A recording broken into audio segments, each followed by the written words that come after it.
Good evening, it's 10 p.m. in Dhaka on Thursday, 5th of September 2019.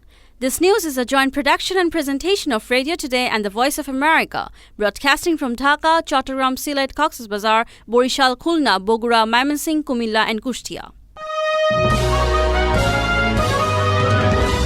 In Dhaka, I'm Shafiq Piu. First, the headlines. The Prime Minister urges to build unified, sustainable blue economic belt. Bangladesh urges the United Nations to support Rohingya island relocation or leave the country. BTRC issues show cause notice to GP Robi on license cancellation. And Hurricane Dorian left Bahamas. The details. Prime Minister Sheikh Hasina today called upon the Indian Ocean Rim Association IORA member states to build a unified, sustainable blue economic belt in this subcontinent with the help of untapped resources of the sea. She made the call while inaugurating the third IORA Blue Economy Ministerial Conference at Intercontinental Hotel in Dhaka this morning. 2050 সালের মধ্যে প্রায় 9 billion মানুষের জীবন ধারণের ব্যবস্থা নিশ্চিত করতে The Prime Minister also urged the IORA member states to respond quickly to save the marine ecological system, saying that the protection of ocean and sea resources is essential to get long-term benefits from the Indian Ocean Belt. এই সুনীল অর্থনীতি অত্যন্ত গুরুত্বপূর্ণ ভূমিকা পালন করতে পারবে. Foreign Minister Dr. A.K. Abdul Momen said that the Bangladesh government wants the United Nations aid agencies to support its plan to relocate 100,000 refugees to a remote island in the Bay of Bengal, Bhasanchar. He said this in an exclusive interview with German media outlet Deutsche Welle. The Bangladeshi foreign minister said the UN has failed to put enough pressure on Myanmar to take back the refugees. Dhaka wants UN agencies to accept the Rohingya island relocation plan or leave the South Asian country. Meanwhile, Australian Foreign Affairs Minister Marise Payne today said that her country will continue to provide strong support to Bangladesh over Rohingya issue as they want the displaced people to return to their own country. Marise Payne said this at a meeting with Prime Minister Sheikh Hasina at Hotel Intercontinental in Dhaka. Prime Minister's Press Secretary Ihsanul Karim briefed reporters after the meeting. Road Transport and British Minister Obaidul Qadir today said that a decision has been made to form a task force to implement the 111-point recommendation forwarded by the National Road Safety Council NRSC. He said this after the end of the 27th meeting of the NRSC held at Bangladesh Roads and Transport Authority BRTA office in Dhaka this afternoon. বাস্তবায়নের জন্য আমরা একটা শক্তিশালী task force গঠন করেছি. Obaidul Qadir says the Home Minister will lead the task force and will start its activities from next week. বিভাগের সচিব এখানে সার্বিক দায়িত্ব পালন করবেন. The Bangladesh Telecommunication Regulatory Commission BTRC has issued show cause notices to mobile phone operators Grameenphone and Robi over their failure to pay their dues to the government exchequer. The notice seeks explanation on why licenses of the two companies should not be cancelled for their failure to pay Dhaka 13,446 crore in dues. BTRC issued the notice on Thursday according to Section 46(2) of the Telecommunication Act 2001. BTRC Senior Assistant Director Zakir Hussain Khan said the operators have to send their explanation within 30 days. You're listening Radio Today English Evening News. This news is jointly produced and presented by Radio Today and the Voice of America. I'm Shafiq Piu in Dhaka. Now it's time for the Thursday evening business news.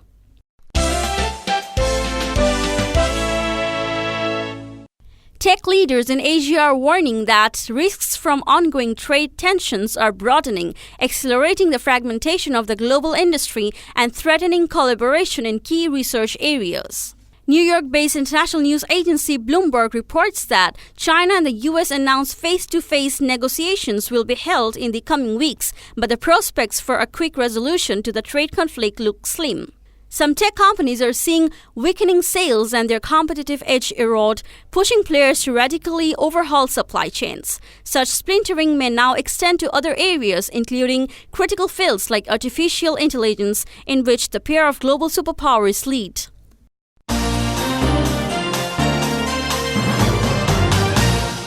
Now the latest international news and development on science and technology from the Voice of America.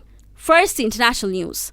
Let us connect with Reese Palgo, Voice of America studio in Washington, D.C. for international news. This is VOA News. I'm Liz Palka. Hurricane Dorian has left the Bahamas with one of the greatest national crises in the country's history. That's according to Prime Minister Hubert Minnis. Minnis said Wednesday at least 20 people are dead on Abaco Island, with Thursday likely to bring more grim news and a higher death toll. Marvin Dames is the National Security Minister. The devastation is unimaginable. So many people now homeless as a result of it. The storm stalled over Grand Bahama and Abaco Islands for nearly 2 days, with flooding, rains, and storm surge, as well as winds of up to 195 kilometers per hour. Hong Kong leader Carrie Lam said on Thursday China understands, respects, and supports her government's move to formally withdraw an extradition bill. She considers the move part of measures to help the city move forward from months of unrest. In a news conference, Lam was questioned on why it took her so long to withdraw the bill that would have allowed extraditions to mainland China despite increasingly violent protests. It is not exactly correct to describe this as a change of mind. You will remember on the 15th of June, and that is only within a few days, I announced the suspension of the bill. And of course, I also say that the legislative work on this bill will come to an end. Lam withdrew the bill on Wednesday. Ambulances arrive at a blast site where the Taliban says it carried out a suicide car bombing Thursday in Afghanistan's capital. At least 10 people are now dead. Interior Ministry spokesman Nasrat Rahimi says the dead are civilians. This is VOA News. British Prime Minister Boris Johnson faces a major setback after a bill to stop a no-deal Brexit, already passed in the House of Commons, is expected to get past the House of Lords on Friday. AP correspondent Charles de Ledesma reports. The rebels have so far managed to block Johnson's plan to leave the EU next month without a divorce deal.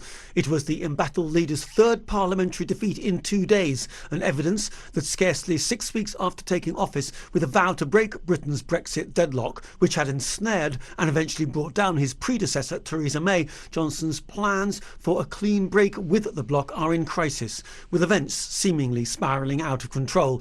He leads a government with no majority in Parliament and may not be able to secure an election soon that could change that fact. Charles de Ledesma, London. I'm Liz Pelka, VOA News.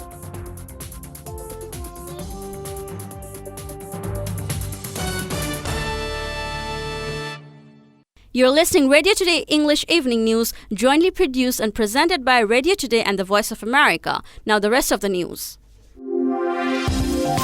This is Science in a Minute. Astronomers who have been reviewing observation data from the Kepler spacecraft have occasionally been treated to pyrotechnic displays they call superflares. These superflares are incredibly powerful bursts of high-energy radiation that are being blasted from relatively young and active stars. Scientists say superflares are hundreds to thousands of times more powerful than the largest recorded flares from our own sun. A team of astronomers say they have found evidence that suggests stars as old as our 4.6 billion-year-old sun can produce superflares once every few thousand years. They said if the sun should produce a superflare, Earth would be bathed in a blast of high-energy radiation. This could disrupt various electronic devices around the world, cause widespread power blackouts, and take orbiting communication satellites out of commission.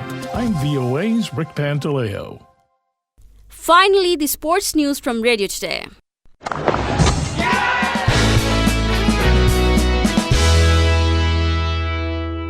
The Bangladesh women's cricket team qualified for their second successive Women's World 2020 in dominant fashion by defeating their Ireland counterparts by 4 wickets in the semi-finals of the World T20 qualifiers in Dundee, Scotland today. Bangladesh have remained undefeated so far in the qualifiers. The women in red and green will now take on either Papua New Guinea or Thailand in the final at the same venue Saturday. That's the latest news from Dhaka and the rest of the world. Joint production and presentation of Radio Today and The Voice of America. I'm Shafiq Pugh wishing you all good night from Dhaka studio. Join us again tomorrow evening at the same time on 89.6 FM Radio Today.